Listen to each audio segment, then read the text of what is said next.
Hey guys, welcome back to the channel. My name is Ryan Mayo. I make videos about politics. I make videos about stocks, investment, finance.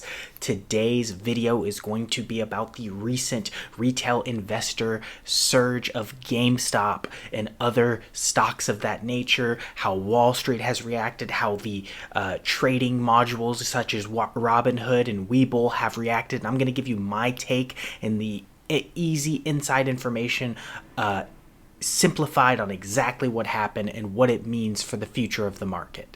I'm also going to break down a couple of stocks that will surely double up 2 times in 2021, and these are some plays that you guys should consider hopping on. And of course, as always, we're going to update where we stand on our 2021 investment challenge.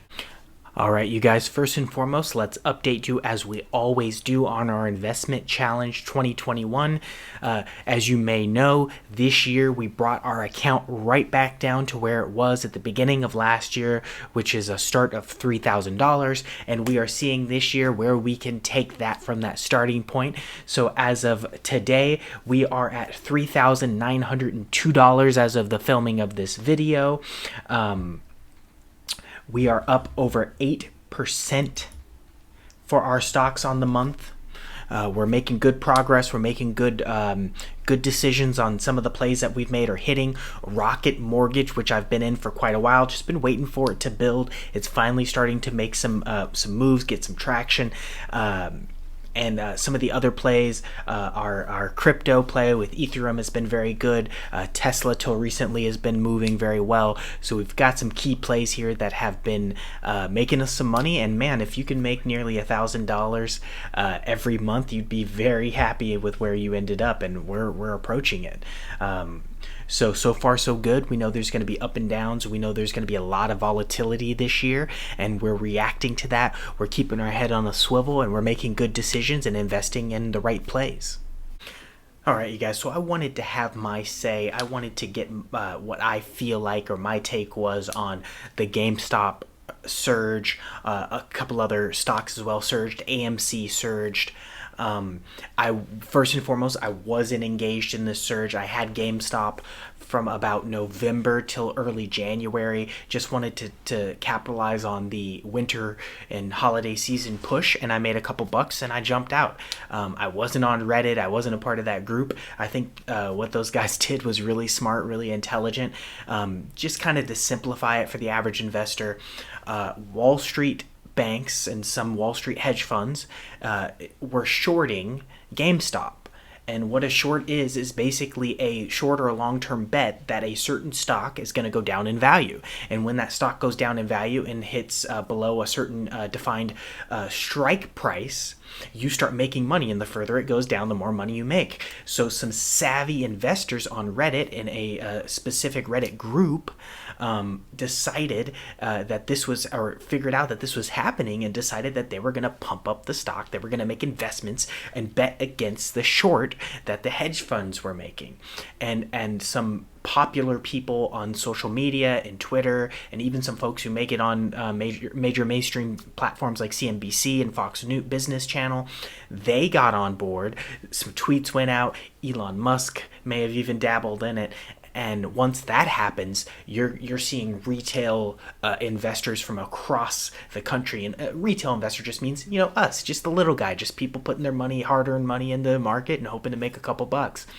When that money went into the stock, it overwhelmed it. GameStop surged. It went up 1,500%, I believe it's up for the month, which is just incredible. Now, to be very clear, there are no, 1,500% for the month, which is crazy, 230% for the week. There are no fundamental financial reasons for GameStop to do it, to increase by that margin. That happened because investors decided it should. basically. And to be clear, speculation is a massive part of the stock market. That happens all the time. Hedge fund managers and Wall Street insiders meet, they have dinners, they talk about stocks, they move the market.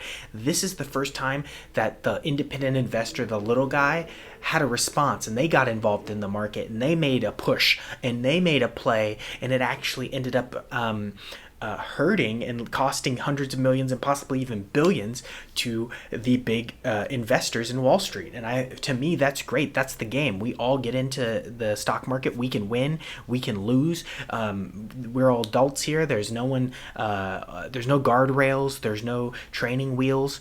You make plays and you win or you lose, and that's just how it works. One of the things that also happened that I think was a little disappointing to a lot of retail investors like myself is companies like Robinhood, companies like Webull, which I use both, they shut down the sale of those of some of those stocks to prevent a collapse. Now, first and foremost, I understand exactly why they did it. And I have a lot of respect for the CEO of Webull, who came out explicitly and told the truth about the reason why. The reason why they did it is because they did not have the liquid capital to cover everyone trying to sell the stock at once. Now, I don't respect what the CEO of Robinhood had to say about it, which was basically, yes, we have the capital, but there were some rules and that, the government regulations are strict and we basically were just following the rules. That is verifiable nonsense. That is not the rules. That is not what happened. Now, what I think he's trying to say without saying is that, of course, just like the Webull CEO, what he said is that they didn't have the capital to cover it. And that's something that us as retail investors should know is common practice. A lot of these, just like in the mortgage in the mortgage crisis, the banks did not have the money to absorb all these defaults at once, and it caused a near collapse in the entire market. That almost or could have happened with these sites. That can crash a market when all those bills come due and you don't have the money, especially when you have people who are buying partial shares of stocks. What normally happens is these companies like Robinhood or Webull, they aren't the bank. They use banks, they use middleman institutions to float them this capital. So that, for example, if you've ever noticed, you can deposit funds from your bank account into Robinhood, into Webull, and those funds are immediately available.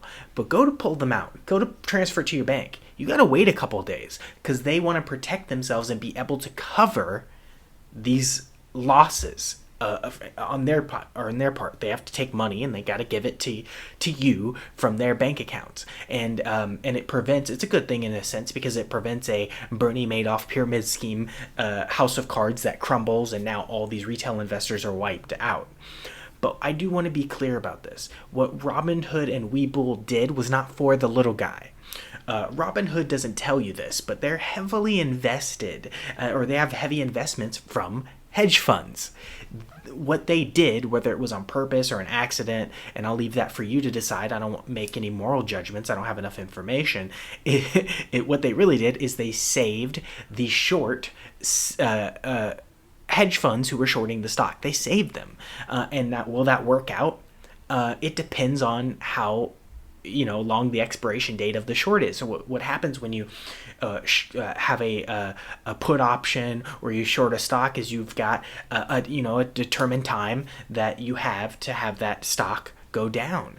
Well, if the retail investors keep pumping up this stock and they keep holding the line, and people as of yesterday had lost millions of dollars, and they were holding, they weren't selling, and that kept that GameStop price up. I mean, as of today, it's Friday, the GameStop stock is still well over $300 a share. If that holds, that's going to cost a lot of hedge funds, a lot of Wall Street experts, a lot of money. And I think it's pointing to something that's really important that's changing in the economy and in the stock market. The gap between professional investors, Wall Street guys, hedge fund guys, and their knowledge, and the gap between passionate retail investors, the little guy, the information that's being shared freely and not behind closed doors on the internet, on sites like YouTube, on Facebook, on Discord channels, the gap between that knowledge difference is almost evaporated. It might be gone. There might be nothing that an investor knows that somebody randomly on Reddit or YouTube doesn't know as well. So the information is there if you look for it, if you have the discipline to find it, and if you educate yourself so you know what this data means. A group of folks on Reddit saw the short. They saw that they were over leveraged. I think they had 140% of the company's stock values. They had more. They had a bigger investment than what the stocks were worth. So all they did was make an intelligent play.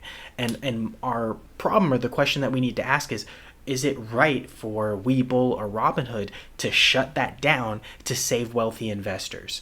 Now, Robinhood's CEO has come out and said that that is not what happened.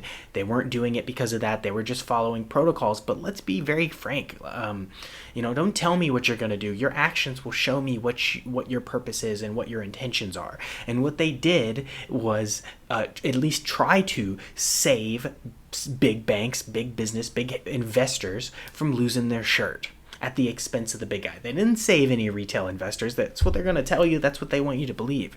Oh, they were just watching out for the little guy. He was going to be left holding the bag when the stock inevitably declined. But you know what? That's the risk every investor takes every time they buy a stock. You got to pay attention. If you think I buy stocks all the time, I know we're going to go down. Pump and dumps, things of that nature. Dogecoin goes up crazy. You buy some beforehand, it goes up, and then it drops, and you sell off before, and you pocket the money, and then you wait to do it again. That's happened like 4 or 5 times with Dogecoin, right? So I think it's really important to that the veil of Wall Street and what's happening in big banks and big regulators. You have people who are low tax, conservative, free market people talking about regulation now. Where were they in 2008 talking about regulation? They're talking about regulation now. Why? Because it hurts them. Because the playing field's getting more even, and when the playing field's even, they're not going to be able to just have a free lunch anymore. It's going to matter what you know, the information that you have, and the discipline you have in the marketplace, and that's going to squeeze out a lot of pretenders. And that's the thing. We all know it from all of our jobs and careers and the things that we do in these jobs and these careers, that some people are very high performers, and some people are there because of a hookup, because they know someone, because some things fell their way, and they're pretenders. And when the more equitable you have of a playing field, the more pretenders get squeezed out. So I applaud the Reddit users. I hope and let me be clear.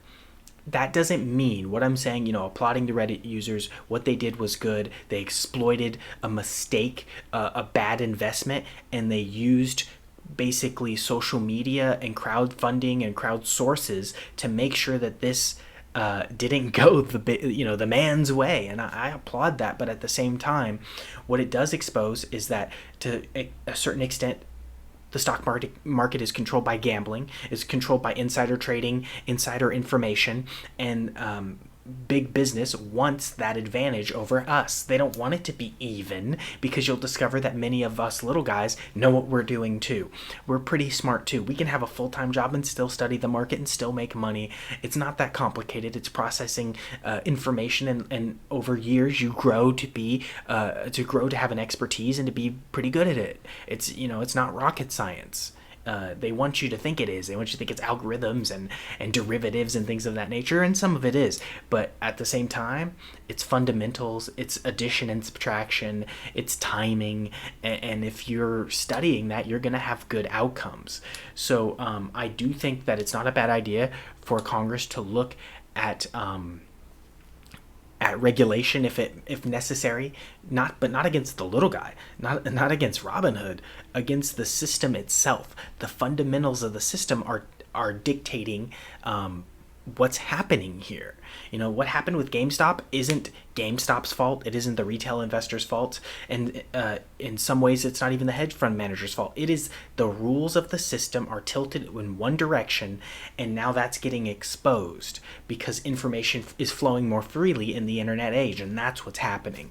So it's really important for us to kind of look at this from a 30,000 foot. If you got into GameStop, monitor it closely. If you got into AMC, monitor it closely because you don't want to lose your hat. The people saying that, this stock may collapse, they're right. There's no reason for GameStop to be worth $316 a share. The fundamentals of the company aren't that strong. It's not that it's bad. GameStop's a perfectly reasonable company. I like GameStop. I think it's a good stock, but it's overvalued. But some people say the same thing about Tesla, and now you see it starting to retreat in value. So, there's arguments for everything, and there's arguments by everyone for all of this. But what's important, and I hope what we learn and what dynamics this changes, is that it's going to empower the little guy. We've got, politicians like Ocasio-Cortez, AOC, Alexandria Ocasio-Cortez, and Ted Cruz agreeing that, hey, this is squeezing the little guy. Who's watching out for him? Why these hedge fund guys? So it's okay for them to manipulate the market, but if normal people do it, then we need to regulate it. That doesn't sound right. And so when you find strange bedfellows like Ted Cruz and AOC, that's how you get change. That's how you get legislation. If we can all agree that this should be a level playing field and that your skill set and the decisions you make should dictate your outcomes, the work you put in should dictate your outcomes, not your inside information, not your industry social standing, then we're going to have a more equitable market, and everyone's going to have a chance to hop into the game and see what they got. And that's what it's all about. All right, you guys, now I'm going to share a couple stocks with you that are poised to double in value over the course of 2021. Right? I've got 2 plays for you today. I'm going to move through these pretty quickly. The first one is Curis. Ticker symbol is CRIS. It trades at $10.75 a share. This is a company that makes experimental treatments for cancer patients. This play is going to be good at this price, but if you can catch it on a dip, even better. Anytime I give you a stock, if you can catch it on a dip, on a low day, and there's always going to be a low day, that's how stocks work, that's better. The second play I have for you today is Bionano Genomics, BNGO. That has a share price of $10.89 a share. This is a life sciences instrument company, and this play is good as well at this price, but if it dips, even better. So these are the type of plays that I got to get to you guys. These are plays that are under $15, around $10 a share. These are the plays where you can stock up on a high volume of shares and make real money. If you want to be safe and mitigate your losses and also mitigate your gains, you can buy 20 different shares of stocks and own 1 or 2 shares each, and that's okay. I did that for a while. I had to stop doing it. It wasn't working. It didn't make me any money. I usually broke even most of the years that I traded that way. So what you have to do is do the research. Check the books, check the market cap on the company, check how much debt it's gathering, check some of the inside information that other intelligent investors are using to analyze these plays and make moves on them. These are solid plays that are going to double in 2021, I assure you, but these are long-term plays for this year. This isn't what I talk about when I talk about a swing play, which we hop in, it blows up, and then we pull out immediately. This is something you're going to have to be patient with. You're going to have to build your position over time. That's what I do. I don't buy it all at once. I build my position over time. I look for lulls in the market, down days with the stock, and I just keep solidifying my position with those stocks. And that's what you want to do. Take a look at some of the plays that I've put in front of you guys. American Express, that was a home run, right? Ethereum lately, it's just been a complete home run. I'm serving up these good plays for you guys. I hope that you appreciate it. I hope that you guys are taking some of this to heart, making some money. But of course, don't take my word for it alone. Watch other videos, do other research. It's really important. The more you know about the market, the more successful you'll be in your trading journey, and that's important. Don't take any person's singular word for it, because even the best gurus, the brightest minds, they're wrong sometime. And I don't mind. I still watch, appreciate. I'm looking for people who can steadily hit home runs, who can steadily make good plays 8 out of 10 times. That's all we're trying to do, because none of us are perfect. None of us are, prognosticators or psychics in this game. We're using information and data to make intelligent decisions. That's all it is. So those are my picks for today. I appreciate you guys watching. If you like what you see, please smash that like button. And if you want to see more, please subscribe to the channel. I appreciate all the support, all the direct messages, whether it's on YouTube, whether it's on Facebook, reaching out to me, showing me love. I appreciate you guys. And never forget, when they are running, my friends, we are gunning. I'm out.